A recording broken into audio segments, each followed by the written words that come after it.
Hello, hello, and welcome back to Retrieving Sanity with your podcast host, Keegan. And this is your podcast for all mental health, addiction, recovery issues, and topics. And don't forget to go to YouTube, subscribe over there, Spotify if you got it, wherever you can find it. You can also find it at retrievingsanity.com. But before we do anything else, let me introduce you to our guest today. His name is Sebastian Uzcategui, right? Yeah. Close enough. I have a bad thing with butchering names, so I'm glad I got it a little bit better. But Sebastian deals with people in a lot of different ways, and for those people that usually seem to have, well, rather they're a rubber band ball, but worse, right? So, Sebastian, how are you doing today? I'm doing fantastic. Thank you so much for asking. Heck yeah, I'm glad to hear that, man. So why don't you tell us a little bit about yourself, where you're from, some of your background, what got you into helping people? Yeah, I'd love to. So first and foremost, and the most important thing is I come from an immigrant family Okay. that came to the United States looking for this American dream and all this prosperity that there is to have, only to find the same poverty, just at a different level, really. That's what it was, right? Because it's just these 12-hour shifts every single day, and there's none of this liberty that you hear so much about, right? So Yeah. seeing, almost feeling like my family was robbed from me, Mm-hmm.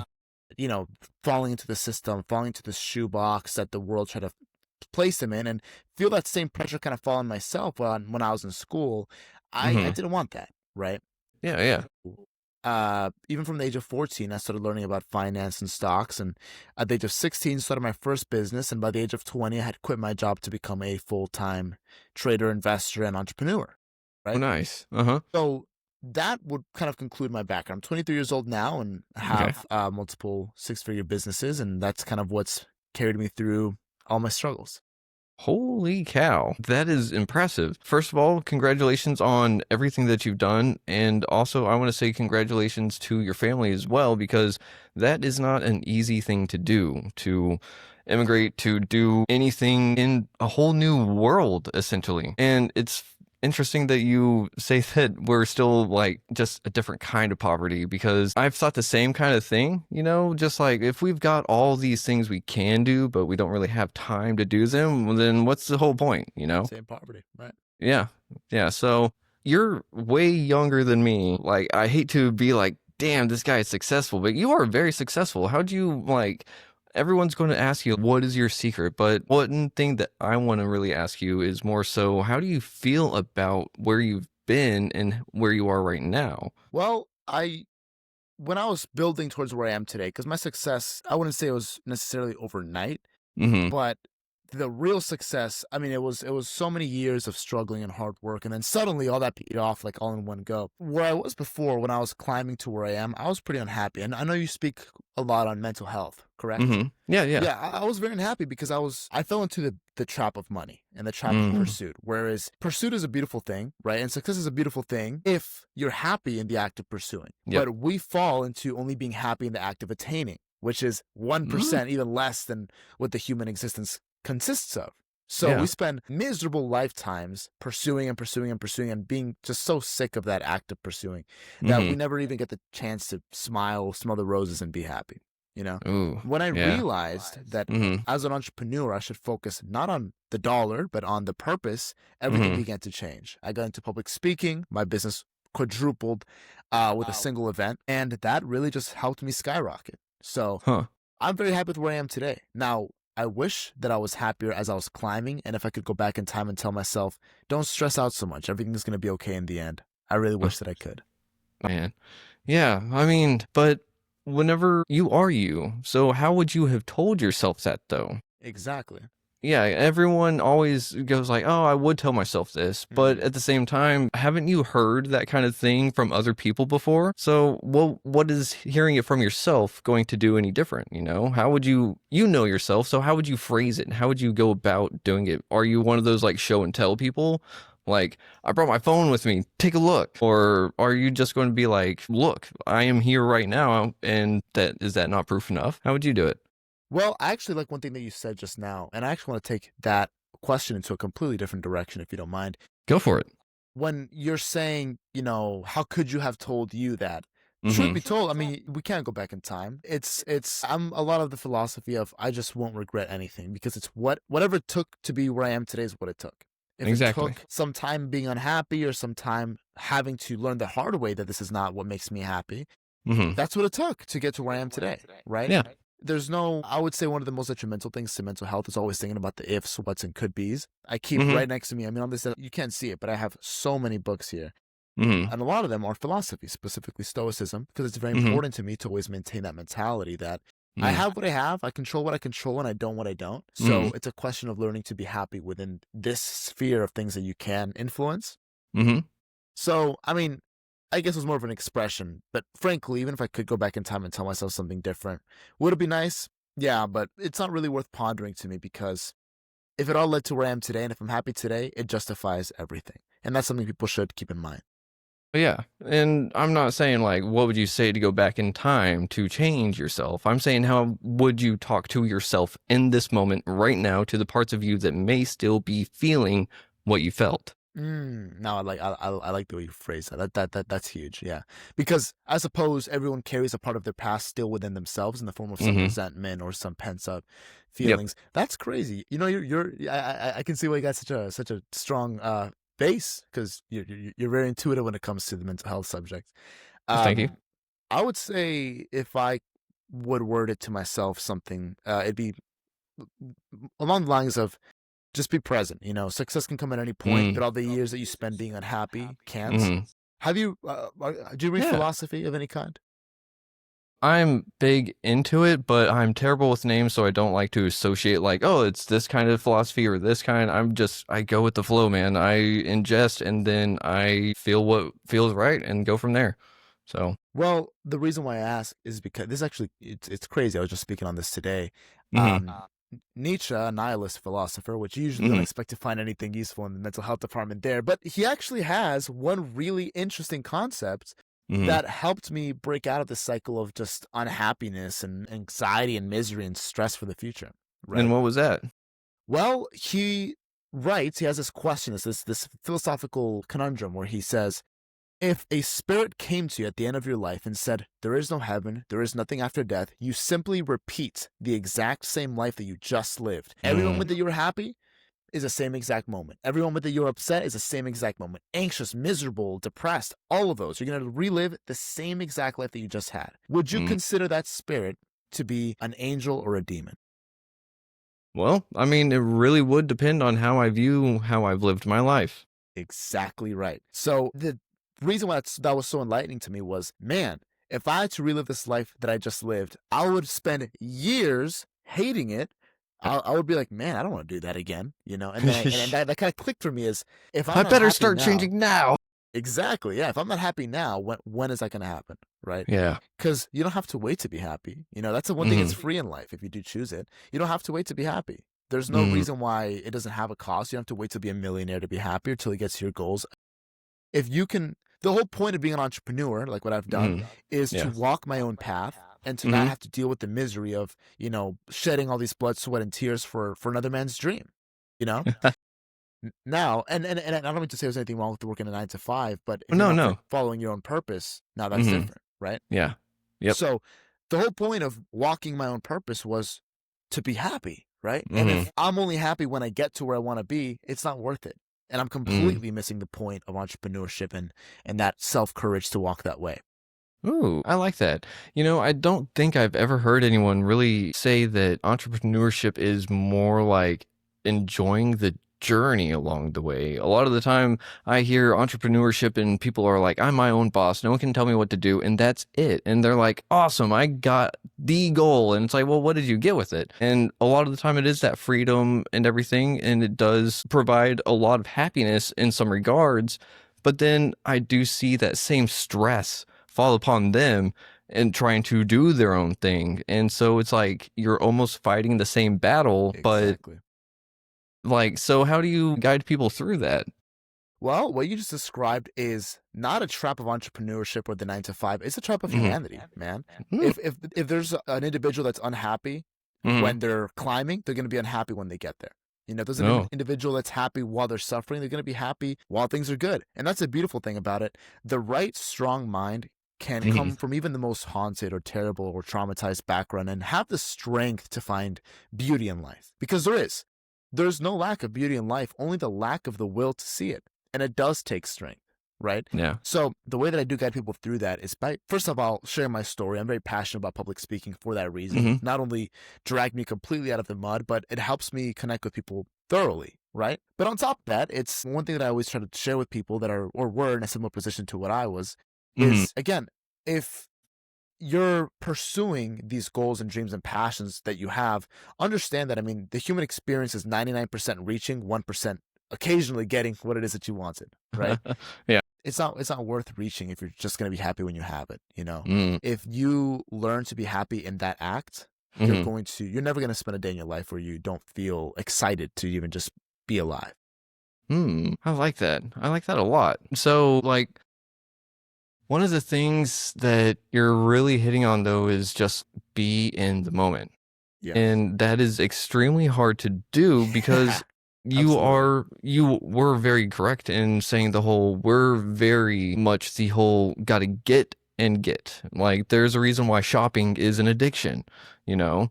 Because it's, I spent money, I got that dopamine hit, and now I just need to get more. It's like, well, whenever that person goes home and uses the thing, they're like, oh yeah, like $150, and that was a one-time use done, never touching that thing again. And then they go and buy the next $300 thing for the exact same thing, and they got it because it's new, but they're not actually utilizing what they just wanted so desperately all of a sudden, you know? Well, Well, you're right. Being in the moment is very difficult, and it's Yeah. something that you almost have to practice. You know, I by no means am perfect in this. As a matter of fact, I would consider myself to be an excessively anxious person, or I was at some point. I've pretty much killed that in myself now. I mean, I was so anxious at some point that, I mean, I couldn't do anything without just thinking about what's next, and again, just being profoundly uncomfortable to my very core at every moment of existence. Yeah. However, as a practice, I wouldn't say necessarily meditation, but just happiness, gratitude, because it's almost like a muscle in us to practice that happiness. Oh, and yeah. thinking, you know, instead of scrolling through my phone and trying to just pick the next song, listening to 10 seconds and then skipping again, let me just listen to this, you know, let me just be happy, be now, right? Practicing presence, you can meditate for that. You can just practice gratitude or being happy, but it will completely change the narrative of everything in your life. Yeah, for sure. I love that because I know I'm going to say this again, but you're young and you have a lot of wisdom behind you and within you, and you're using that. You're not just using it, you're utilizing it and you're dispersing it as well. So it's very interesting because it's also really like encouraging for the upcoming generation because a lot of younger people, they aren't sitting there going always like, let me be in the moment. They're like, let me be in the phone more. But at the same time, my generation is pretty much just as bad too, because we're the ones that kind of started it, you know? Yeah, unfortunately. my parents are worse than like iPad kids nowadays, you know? It's bad. But, you know, it's funny that you mentioned that. I just got finished speaking for a college, actually, a class of, my same generation, but like the last of them that are coming out, you know? Yeah. And it was an awesome experience because I got to kind of see that, and I got to see there's definitely a branch. And I think this is where we're going to see a huge dichotomy in the upcoming, you know, decades. And there's a branch of people that in my generation that are so hungry for everything that's right and are hungry to conquer all the things that at one point crushed them. And then there's another branch of those who are just prepared to render themselves victims to that and leave it at that. Right. And I think that goes a lot more deeper than just the generations and the economic pressures that are doing this to us, but it's also a question of the philosophy that we have towards life. And this ties back to your subject of mental health, because there are two big things that helped me also kill that anxiety and help me become a better entrepreneur. And it's, am I going to be a victim of circumstance and forever be a slave to circumstance and blame something else for everything? Or am I going to take control of what belongs to me? Am I going to make the world a victim of me and my actions? Am I going to make my life a victim of myself and take the decisions and stop always being reactive, but instead of being active? I think as human beings, we find happiness and fulfillment in being active as opposed to living a life always on someone else's terms, always on saving, defensive, reacting to this or that. Man, start doing, get creative. You know, that shakes things up in such a way that it drives happiness back into our souls and it helps crack that shell of routine that we calcify into. And that's a tragedy. I saw my parents fall into that. My dad was such a creative guy, and it felt like he was robbed from me in a way when life hit and you got to work these long shifts, man. Mm. So that's something that I encourage everyone to do. Yeah. Real quick. So if I'm going to guess this right, your father wasn't around too much because he had to work, right? To provide? Well, both my parents were very busy with work pretty often. I'm not going to Mm. say that they weren't there. They did absolutely the Mhm. best that they could, and even more. Yeah, for But sure. I mean, yeah, given the circumstance, there's a lot of work that had to be done, and Mhm. and this was a very pivotal moment for me. Was there's a lot of work to be done, Mhm. and somehow even dedicating 20 years of their lives to the same job with the illusion of consistency behind it, they both lost their jobs at the same time in 2023. Ridiculous stuff What? with nothing to show for it, right? What? And that's what taught Mm. me that the greatest risk in life is to not take a risk at all. Right? The Ooh, greatest yeah. risk in life is to stay exactly where you are. We're taught to flee from risk. And again, to Mhm. fall into these reactive cycles of just working the safe 9 to 5. And we don't realize that Mhm. risk is not something to flee from, instead something Mm-mm. to conquer, especially if it's for your own passion and dream, which is always going to carry risk. But Mhm. again, it's a question of, are you willing to conquer that risk, knowing that your true happiness lies behind that? That's really good. And you're essentially saying that risk is a lot like fear. In this sense, for the sheer fact that I used to run from fear, but now I use fear as a motivator, Now it's more like, okay, let it push me instead of push me away from things. And I'm really glad that you were able to also see something so beautiful from your family and your parents actually pushing in, because I think that work ethic passed on to you, but at the same time, there's something in you that saw that it can be different and it doesn't have to be that way. You're absolutely right. And the tragedy, the people that are most abused in this life are the hard workers, right? Mm-hmm. Because the system says and it knows, hey, this person thinks that just by working hard, they're going to do well in life. So let's go ahead and slap them into a corporation and help them be a cog to our Mm. products, right? Yep. But what kind of set me apart was if I'm going to work hard, I'm going to work hard for me, right? There's Mm-hmm. one unconditional aspect of human existence that it's marked by the fact that we will shed blood, sweat, and tears. Now, Mm-hmm. something changed along time that made humanity shed those blood, sweat, and tears for corporations as opposed to themselves, Mm-hmm. And when you snap out of it and realize, hey, if either way life is going to be hard and either way I'm going to be at risk, like I showed you with my parents, Mm-hmm. I'm going to do it for me. Yeah. I'm going to bleed, sweat, and cry, but for myself and for my own dreams and passions. And again, we're in similar worlds, just different, I guess, dimensions of the same thing. You're in mental Mm-hmm. health. I suppose that Mm-hmm. I'm in the same subject, just regarding finances or entrepreneurship, because Mm-hmm. I'm a firm believer. To me, that's a therapy like no other, is pursuing that to the Mm-hmm. fullest extent that you can. Yeah. Technically, we're in the same field because it would be personal growth. Yeah, perfect. I guess that's why the conversation's flowing so well, man. Yeah, Love it. because if you don't focus on yourself, you can't focus on your assets, right? Right. And if you focus on your assets, you're going to be missing out on yourself to the point to where you are no longer good for anyone, especially yourself. And so you're actually sitting here, you're developing yourself, you've cultivated yourself to the point to where you've got success and you've got a lot of it, and you're spreading it, and you're showing people the difference between this is where we were and this is where you could be too. It really, you do remind me of like the allegory of the cave. Love that, man. Oh, man, I'm so glad that you're into philosophy. I love that allegory. Yeah.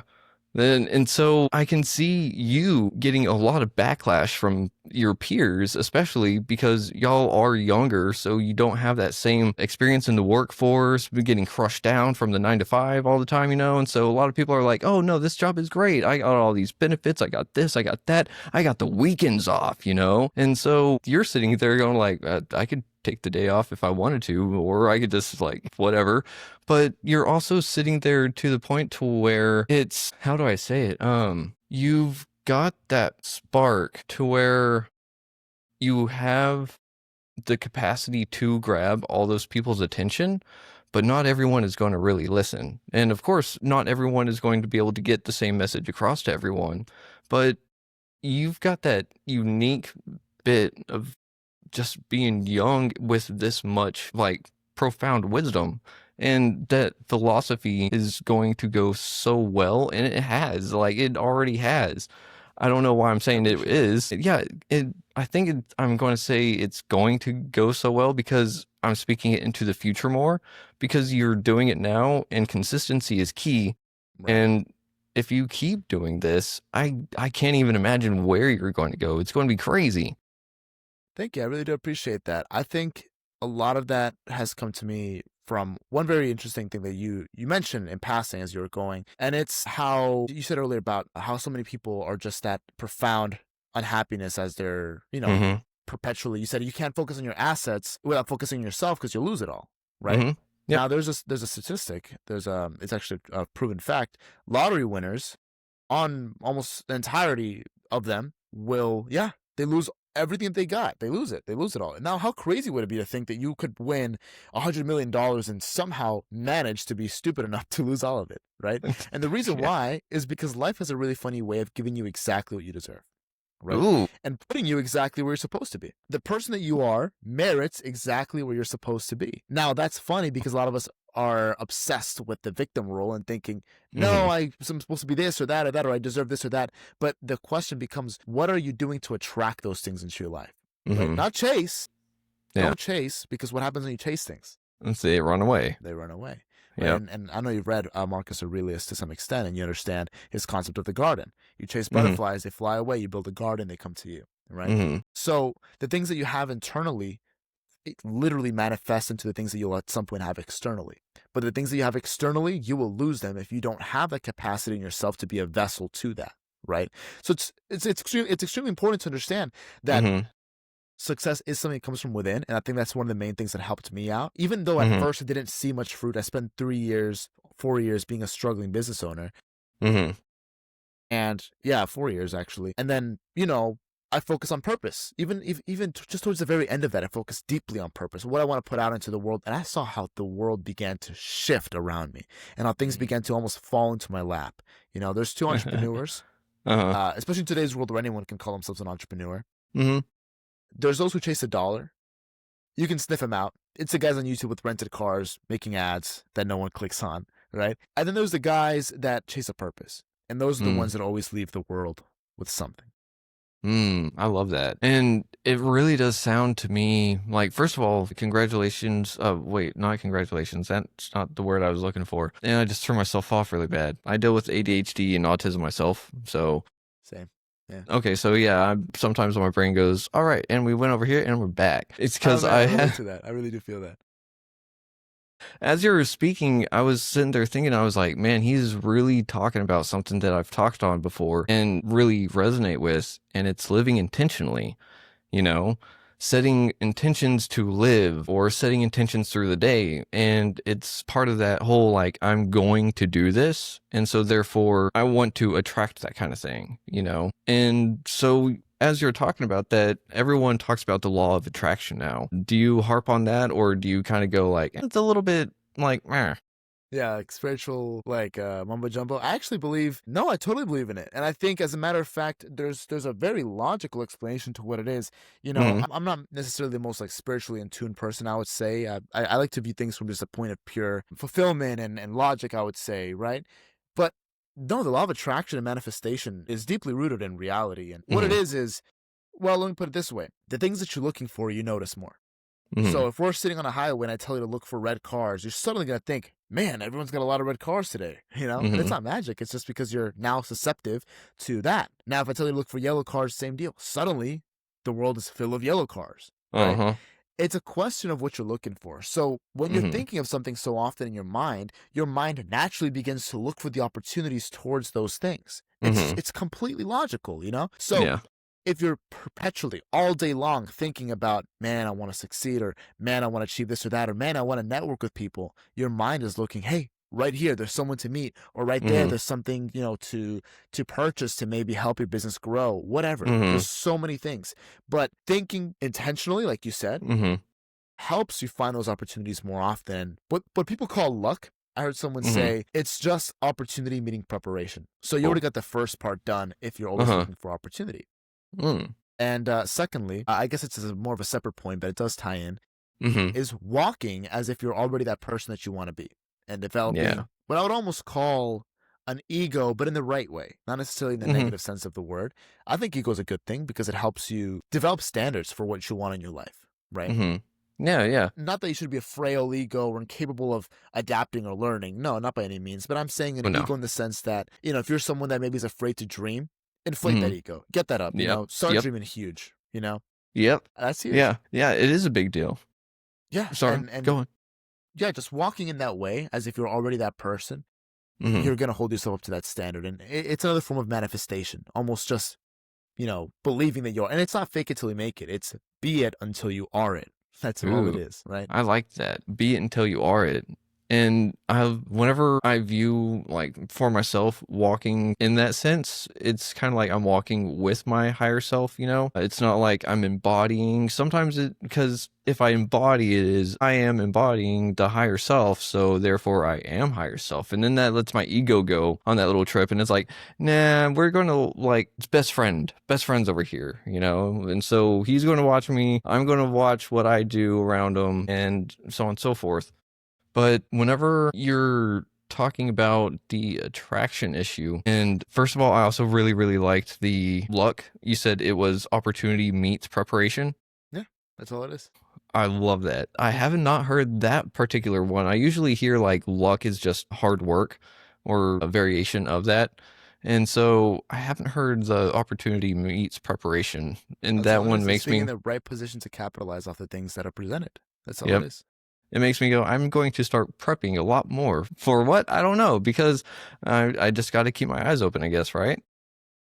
Right. And I mean, you're already there, man. I mean, you already have this show and it's helped you already capitalize on so much opportunity. It's something that I always tell everyone to refine on, if possible, is public speaking. Just get good at speaking and articulating your thoughts and ideas because, I mean, it's a funny thing, and it does help with mental health as well quite a bit, is just being able to formulate your thoughts, Some of the most tortured minds are just tortured because they're just like a knot of unworded thoughts that are impossible to even attack because you don't even know what they are, right? And the other thing is, some of the most brilliant minds, and frankly, it's going to sound awful, but it's true, you can be the most brilliant person in the world and sound like an idiot just because you don't know how to articulate that. So how is the world ever supposed to know what's happening in here if you can't even get it out with words? The strongest and main method by which we as humans receive each other, So that was, I mean, it's a huge business secret to myself. Or I wouldn't say secret, but secret to success, if you will. It was just, man, just getting out there, just talking. That's it.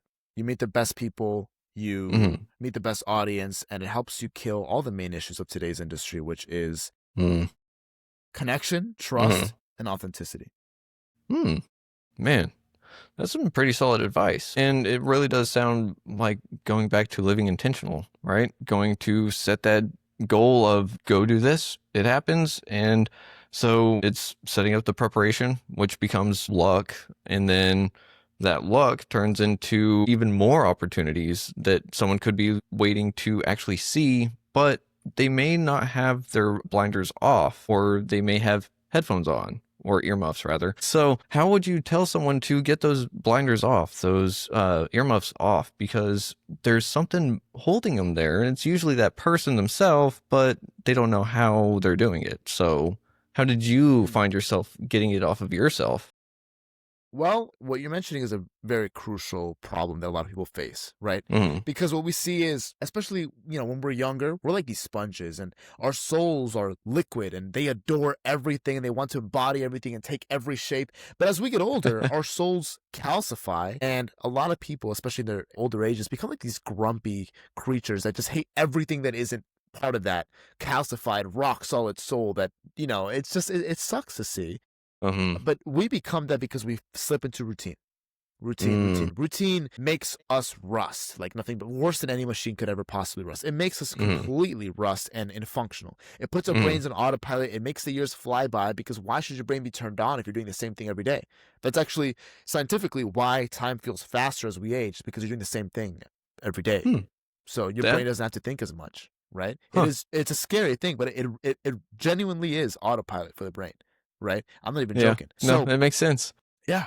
What I would tell people to do when you slip into that, and that's how you get those blinders and earmuffs where you don't look for opportunity anymore, is move violently. Whatever it is, whatever Oh. direction that you want to take in life. I mean, again, it's rust, right? Mm-hmm. Shake that off, Yeah. break that, return to that liquid soul that belongs to you, because we never stop having to be like that. We never have to stop being that inner child, right? Mm-hmm. So return to that liquid soul, move violently, get that rust off, and start taking moves towards the things that you really want. You don't have to, do it all in one go, but just take one step, whatever step it may be, towards something that you want, whether it's better health, fitness, or better finances, or making a website for your business, any small thing, but just take one step in that direction, and you'll see how suddenly the whole world opens up to you. And whenever you're saying that, it makes me immediately think back to earlier in our conversation, how people get stuck in working for corporations, right? And it was, well, why is that? And I was thinking, and it's because of safety, right? People have to provide people, it's safety, security, and that is the easy way out. So how do you get people to not ignore that fear, but rather turn that fear on itself to help push them out of their comfort zone?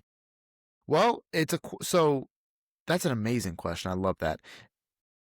What defines a man and his greatness, and I define the word greatness as to how aligned are you in your purpose and the things that you really want to do. That's all the greatness is. You don't have to be a famous or a millionaire. It's just how aligned are you into the things that you really want to do. That's what makes you a great man or woman, right? The key difference between a great man and a non-great man, as I would say, someone that just sacrificed their purpose and their happiness because it's too scary, as you would say. It's not about being fearless, because a great man isn't defined by fearlessness. Instead, it's defined by how much fear he conquers, right? So I like to pose it rather as this question: what do you fear more? Do you fear potentially trying to break out of that 9 to 5 and failing? It is a scary concept. Or do you fear the idea of being on your deathbed and only being able to reminisce on all the hours that you spent working and nothing else? What is scarier to you? I'm more scared of my own cowardice than I am of my failure. I'm terrified of watching myself be too afraid to do anything. That's what I fear most. And that carries me through, because I'm not a fearless person by any means, but I'm someone that will happily kill any fear except that one. I'll never, ever have to deal with the fear of my own cowardice, right? So it's that question of managing that. Oh, I like that. And then if you really want to drive it home, you could sit there and hit them with the whole, you said it was Nietzsche, right? With the whole, if you died and then you just relived your whole life over again, it's like, now you got to do it forever. Yeah, now you got to work not 60 years, but 6 million infinite years or whatever. It's just a concept, but it's very true, because, I mean, man, if we only have one life, then our life may as well be eternal by those standards. And whatever you live now is all that you ever had. That was all that was ever written for you for all of eternity, right? It's the only chance you had. And you squandered it because you're too afraid to take a step outside of that safety. And now you're on your deathbed, and all you have to think back on is, oh man, I spent so much time by the water cooler at work, That's not the life that we're destined for, right? That's just, it's not it. And if you look at the numbers, it's scary if you ever do want to study that, and I encourage the audience to. Man, statistically, after our 20s, the people that we spend the most time with, it's not our families, it's not our kids, It's not people our at work. friends, co-workers. And I don't know about you, but when I used to work, I can't stand those people, man. No, that sucks. That's awful. It should be your family or your kids or your friends or something. But that is a horrible statistic. Yeah. You bring up an extremely valid point, and one that has actually been brought to my face in person before. Not like my wife getting mad at me that I spend too much time at work, but it was rather I was at work and we were going to the other job site. This is while I was an electrician apprentice, and we were on the way back home. I think Ramon, he was sitting there, he was like, I spend more time with you than my whole family, and I hate it. I was like, but you're the one that's making us work this overtime. Well, I got to pay for everything somehow. Well, right. I understand that, but don't yell at me. I'm your apprentice. I want to work for my food and stuff, but I don't want to work for all this extra stuff. Right. And it is a scary thing. It really is scary. And then whenever you take into account you are the 5 people you hang out around the most, well, suddenly you become Yep. Yeah, man. You're just going to be the same coworker. You're going to be the same story that you're telling me right now. You're going to be that person to someone else. And they're going to have the same complaints that, man, I spend so much time with this guy and I can't stand it. And I know I wasn't the best coworker either, because no one is. And that's a reality that needs to change. I think that's a huge metric for happiness is, hey, who are you Mm-hmm. spending much time with? And if it's those 5 people are just coworkers, how do you expect the whole civilization or society to really have happiness be something at the core of their values when they're not with their families, kids, or Mm-hmm. friends, people that they are with by choice because they love? No, Mm-hmm. they're with people that are also in the same systematic trap that they are in to make just enough money to forget about their dreams. That's what a Mm. salary is. Just enough money that they pay you to forget about your dreams. And what I saw when I was still working, at the age of 20, I said I quit my job to do full-time trading and entrepreneurship. Mm-hmm. I didn't leave with much, to be honest. But when I left and I told my boss to put me up for do not rehire, which means I could never go back to that job. And it Mm-hmm. was a good job. It was a banquets in the biggest hotel Wow. in Central Florida, the Rosen. I could have been, if I stayed a little longer, a 6-figure job. At the age of 20, 21, I would have had that maybe, But I quit in its full entirety. I quit. I told him to put me up for do not rehire because I saw other people there, and there was everyone that was a server at this hotel, a banquet Mm-hmm. server.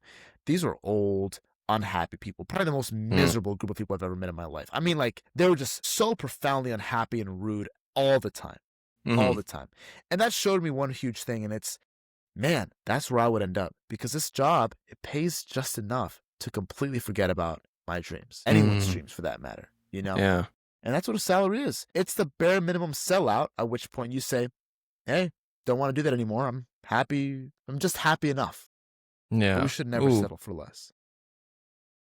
Oh man, you just like nailed some zombie dead in some coffin because like I've never really thought about it that way because I've been offered salary position before and I wasn't going to take salary because I know that it comes with working overtime and not getting paid that overtime and I'm not about to be damned working overtime without making that money. So I told him no, and that's kind of the thing is like if I'm going to be working, I'd rather get paid by the hour, but a salary like you're saying this whole year is worth only this much for Right. this. And it's like whenever we really do think about that, the potential to make money for one's own self is almost limitless, isn't it? Yeah. When you suddenly break out of these, I would even call them, it's just contracts that another human being gives you. I mean, Mm-hmm. at the end of the day, what is another human being to be more than you or to be on top of you in terms of authority? We're just talking monkeys, man. At what point did someone decide that there's better monkeys than others? It doesn't make sense to me, Huh. And for No, one human to give you a contract and say this is what your time is worth, to me is almost disgusting. it is I understand absolutely the disgusting. necessity, but Mm-hmm. again, to me, it's almost like a slap in the face. What do you mean this is what I'm worth? When you break out of that and you break out of these numbers that other human beings give you, you can begin to actually pursue what you spiritually within are destined for, right? Yeah. Now, the reason why, salary specifically is terrifying is because, yeah, you're not getting paid by the hour. You're getting paid a fixed amount, point blank Mm-hmm. and period. Even getting paid by the hour, same deal. Because, Mm-hmm. man, that's a resource that we only have one of Oh. every single second that goes by. And Mm-hmm. yet, despite it being the greatest gift, the ultimate coincidence that we even exist in today's world and every second is worth more than gold could ever be worth, Mm-hmm. we somehow decide to put a price tag on it. And usually it's like $20 an hour. If It's that. almost the most disrespectful thing that we can do to ourselves. Again, I understand necessity 1000%. Mm-hmm. There's nothing wrong with being where you're at. There's something Mm. wrong with staying where you're at, Mm. So anyone that's working that 9 to 5 for their necessity for their family, that's totally fine. But think about what you really value. Do you value Mm-hmm. that job, or do you value that job gives you enough to feed your family, right? Yeah. Because then your purpose isn't the job and you're not really happy with the job. You're happy with Mm-hmm. what the job allows you to do, Mm-hmm. but you realize right there in that point that, man, if I can work this job, sure, to sustain myself, but then walk towards what I'm destined for or what I Mm-hmm. am passionate about, you just crack the code, man. That's it. That's all you got to do. Just start walking in that direction. That's it. Man. And see, hearing that will give someone like myself a little bit of hope because I've still got the 8 to 5 and, I work 9 hours a day. And boss says, you need to take a lunch, but I don't take a lunch because I'm ADHD and I just don't do lunch breaks, And so here I am doing a podcast and my goal for it is actually to turn Retrieving Sanity into a nonprofit for mental health resources. Wow. That's So incredible. I just got if there in marches in the United Nations for a lot of nonprofits. I got to speak for the United Nations for women's rights specifically. That's an Whoa. awesome thing that you want to do, man. That's huge. The Yeah. world needs that today. Well, thanks. Yeah, I want to turn this into a mental health resource kind of nonprofit that can help people that have been through trauma, that deal with PTSD, CPTSD, and then like addiction, recovery, all that kind of stuff.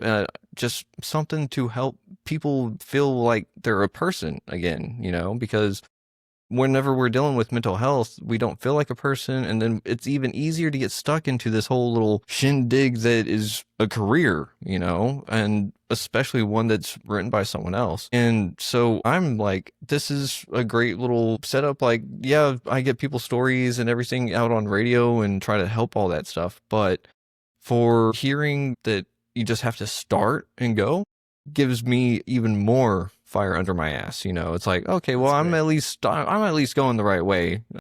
Man, So you've got a great big audience as well, which is awesome. And on top of that, you have a clear purpose. Those are the two things that already define an entrepreneur. You have people that are you're a leader already in your own right, first and foremost, and secondly, you've got something to lead those people towards. So you've got direction, and then you've got this powerful voice behind you as well. That's it. That's all that you need, man. And with what you already have the elements necessary to make these chemical reactions that the result is success, and the byproduct is more success, right? That's really what it is, and not just in the sense of money, really. That's not what's important, but fueling your purpose and your self-happiness as well. And most importantly, because your purpose is the happiness of others, so many other lives as well that you could be potentially saving. And specifically for nonprofits, there's so much potential. Even getting into the United Nations, for example, is a big deal. And you receive a lot of funding that way too. But of course, point being is anyone can do it. And you've already got so much. It's just a matter of, just all this momentum that you already have, which, believe it or not, everyone has all this power already stored into them. In your case, you have so much potential energy just like rammed up, ready to go, and just moving it, getting that ball to roll in that direction that you want to move in. That's really all it is, man. But you've already got so much movement. Damn. Well, thanks for clarifying that for me, because that does help, what's the word? Defog the lenses, if you will. Because glasses are nice, but if you walk into a sauna with them, you can't really see anything. So how would you suggest people actually, real quick, we haven't done this little part yet. Do you have any shout outs for yourself or any people that you would like to give a shout out to that have helped you along the way? Man, I would say first and foremost, my parents, because they came to this country wanting to do whatever that they wanted to do, but on their own route, their own way, right? Yeah. And that's huge to me. Those are the people that I would say I probably admire the most, because it's a lot of hard work, it's a lot of difficulties, and it takes a lot of courage to do that. And honestly, just be grateful for everyone that's helped on the way, but especially my parents. Okay, that's beautiful. I love that, man. You got a website where anyone can find you if they're looking for your services? Yeah, well, I've got a couple because I have two big businesses. I have one teaching finance and one empowering public speakers to get out there, usually mostly for entrepreneurs that have been struggling with marketing in today's world, which is such a big problem. Marketing sucks. I lost, tens of thousands of dollars even trying to get ads and stuff to work. It doesn't. Public speaking, a single event of public speaking made my business quadruple, and suddenly I had all this traction, right? Oh, wow. So I would say the way that I prefer people get in touch with me is literally my phone number, because I want to know what it is that you got. I do have a website. It's stocksuni.com, STOCKSUNI.com. But my phone number, if you want me, I can share that. Just shoot me a text. That is up to you. But you said it was stocksuni.com, correct? Okay, so save and show. There we go. Awesome. Yeah.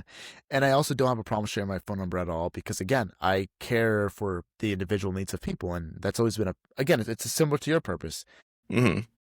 So that would be 407-952-4871. And it's important for me. Again, I want to see, hey, I want to take help with finance because I'm in this situation, or hey, I'm a struggling business owner and I need to get out there, or I want to build a voice for myself. I want to hear people need and see how I can get them just growing and improving, and similar to what you're doing. But just, I would say in this business world, which does tie very closely, because again, assets without having yourself in store mean nothing, and having yourself in store without assets, same spiel, right? Yeah. So I love that, man. I love what you're doing. Thank you. And thank you for providing your information for everyone out there. And I will make sure to include that on the website as well, if that's okay by you. Totally. Okay. Then we'll get that up there and everything. But Sebastian, I do have one question because we did kind of jump into the studio kind of quick, and I forgot to ask you if you're down to play a little bit of a game. Yeah, sure. What's up? Okay, so on Retrieving Sanity, we've started up something. It's a little game show segment. We're coming up with different little games that everyone does. It's a little bit different for each guest, and it ties along with something that the guest specializes in. So for you, we actually have a game, and it is called Mindset GPS. So sometimes you're lost, sometimes you're just recalculating. How it works. I'll give you a series of crossroads scenarios, moments where someone's at a mental or emotional fork in the road. They choose which mindset shift is the healthier path and briefly explain why. It'll reveal how you think and give people an idea of how you coach. So if you want to play, we can. I've got... Yeah, that sounds so fun. Love that. Okay. Cool. All right, everybody. It is time for Retrieving Sanity's new segment, Mindset GPS. So, Sebastian, I'm going to ask you some questions, and you're going to tell me whether it's going to be a good idea or not. Let's just jump right into it. So, number 1, someone just got laid off. Option A, should they A, hustle immediately, or option B, sit still and reflect for a week? I like these questions are not so black and white. That's a tough one, right? Because you would want, I suppose, depravity preys on your immediate need to want to hustle and get to something, but that could be a pivotal moment. I think for a lot of people, getting laid off or things like that will shake you to your core enough to maybe even wake you up to the point of breaking that rust that I spoke on. And if you can take some time to reflect on that, you could find the real direction that you should have been moving in this whole time. I would say that would be the best one. Ooh, I love that. Thank you. Number 2, you're overwhelmed. Do you A, push through with productivity hacks, or B, cancel everything and reset boundaries? Oh man, I love these questions. Well, if you're overwhelmed, to me that ties in immediately to your mind just doesn't know what to think. You're flooded with anxiety, you're flooded with problems, and canceling everything could just leave you in this headspace where now you're solo and you're just delving deeper and deeper in these thoughts. I have obsessive compulsive disorder, mentally especially, so when I dwell on thoughts, my mind just loves to just poke at them endlessly, you know? Setting boundaries is important, but I would say keeping yourself busy with the right things. Man, by the end of if you're productive, by the end of the day, you're going to feel so good about your productivity that you're going to be in a gratitude headspace as opposed to an overwhelmed or anxious headspace. I would say that. It's a tough one, though. So push through with productivity hacks? Push through with productivity, just keeping yourself busy, I would say, yeah. That first option. Okay, gotcha. Option A. So, number 3, you hit burnout. Is the real solution mindset, lifestyle, or identity? Oh, interesting options. Mindset, lifestyle, or identity? Well, I would say I'm not entirely sure how identity would tie in. Maybe you're exhausted. You burn out of identity. You're sick of who you are. That could be a shift. Mindset is important as well, but I would say, man, I think lifestyle. Because if you're hitting burnout, it's because you're just deeply unhappy with the way that you're living right now, and it's just not sustainable. If all you're doing is working, that's not sustainable. You know, find the space. If you're burning out now, and if you keep doing what you're doing, you're gonna burn out tomorrow again, or the next day, or the day after. Change that lifestyle, man. Make it something where you find that space to not necessarily be burnt out. Okay, sweet. I love that one. So let's go with number 4. Your plan fails. Do you A, make a new plan, B, question why you needed one at all? So, man, you got some really interesting questions. So, question why, could you elaborate on question why you needed one at all? So let's just say you had a plan in place.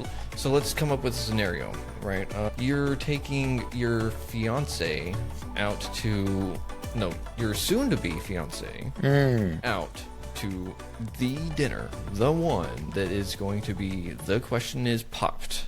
Right. And the plan fails. Do you come up with a brand new plan, or do you just kind of wing it anyways? Because love is in the heart, right? I like that. I think that's important. Now, when you're in the world of business, of course, having a plan to some extent is important. Yeah. But I think, you know, I just got out of speaking in front of a big audience, and I winged the whole thing. I spoke for 2 hours. I'm winging all of this right now too. You know. And as it should be. So that's how you get an authentic spiel, right? An authentic presentation. That's very important. I would say I would question, you know what? I know where I'm going. I don't need a plan. I need a direction. That's it. So I would say I would question why I even needed a plan. Oh, I love that. The plan forms itself as you go, you know? Yeah. Heck yeah, I love your thinking. All right, number 5. You're rebuilding after a failure. Is it more important to focus on clarity or momentum first? Again, I'm a big believer that failure is the world's greatest teacher. And whenever things break, it shakes you to a point of now you're perceptive, right? Because when you're in the same cycles of life, you're not open to hearing things because you get, like you said, the blinders and then the muffles that don't let you really hear or perceive anything at all, right? We get shaken up in life when things happen, like losing your job or failing or whatever, and it's a huge opportunity to be receptive. I would say clarity. Momentum, you can always activate whenever you want, but clarity, now's the time. Ooh, I love that. And do you mind expounding real quick on what do you mean by you can activate momentum at any time?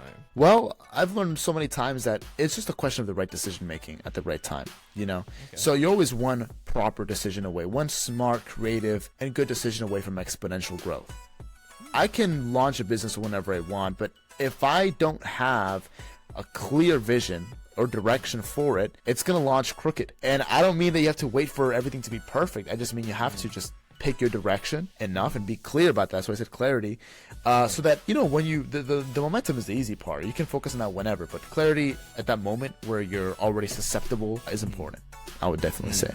Okay, sweet. Thank you for expounding on that, because I think everyone could learn how to activate their momentum here and there. Yeah, maybe a good talk for another time. Yeah, it would be. And we'll actually ask you real quick. Do you think you would like to be on the show again? Because I like absolutely, to have guests on multiple times. Absolutely, I'd love to be here. This is great. Heck yeah, I love it. So, number 6, in crisis, do you look inward first, or do you reach out for help?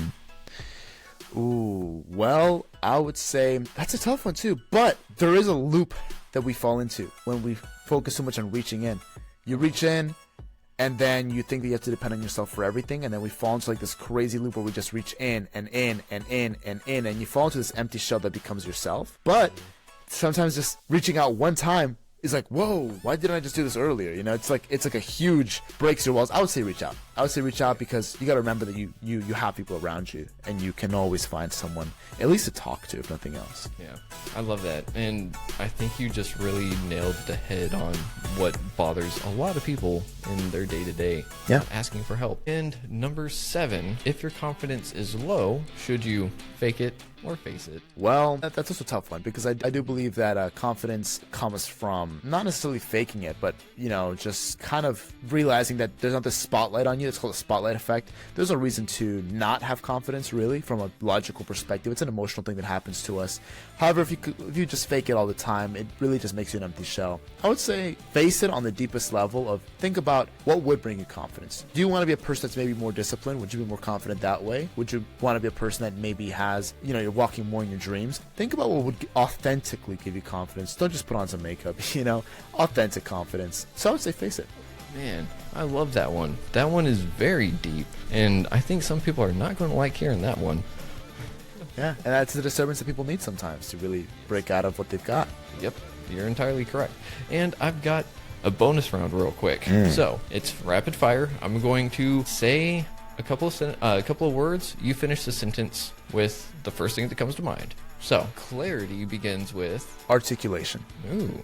Okay. And resilience doesn't mean ignoring everything. And the most dangerous mindset is giving yourself excuses to yourself. I love that, man. Well, Sebastian, after playing Mindset GPS, I have a title for you. You, sir, have earned the title the Compass Whisperer of the Chaos Frontier, because you have been through some chaos throughout your life. You're still going strong, and you've got a compass as strong. Well, you've got a pole as strong as a magnetic north. There we go. That's what I love it. Thank you so much, man. It was really fun. I actually really enjoyed that. I love questions like that. I love it. That was great. Awesome. Well, I love it, and I love this conversation, so we're going to have you back on because, I mean, we're going to get into philosophy. I'm going to actually sit there and get some, like, actual things in my head with that so we can have some more back and forth on that. Awesome. But I love otherwise, people can find you at the website. They can find you at stocksuni.com. Do you have anything else that you'd like to leave the audience with before we end for this episode today? Well, you know, we had such an incredibly in-depth conversation. I really got to touch up on everything. I would just say, you know, the one thing I always want to leave everyone with is whatever it is that you're thinking about doing or have thought about doing for years, just start it. It's such a trap to just keep postponing. Just start it. You can take one small step today, and that's all the momentum that you need. So that's what I meant by activate momentum, is you can always start, right? The thing is just breaking out of this hypnosis that we're in, where it's like we just don't do it. Just do it. That's the one thing that I always leave all my audiences with. Well, Sebastian, thank you very much for everything that you've done for the world, for yourself, and for those around you, and for coming on the show. It has been an absolute honor and a pleasure, and I can't wait to see you on again. Yeah, and I'll be here soon. Sweet. And everyone out there, thank you for listening to Retrieving Sanity on WDJY 99.1 FM.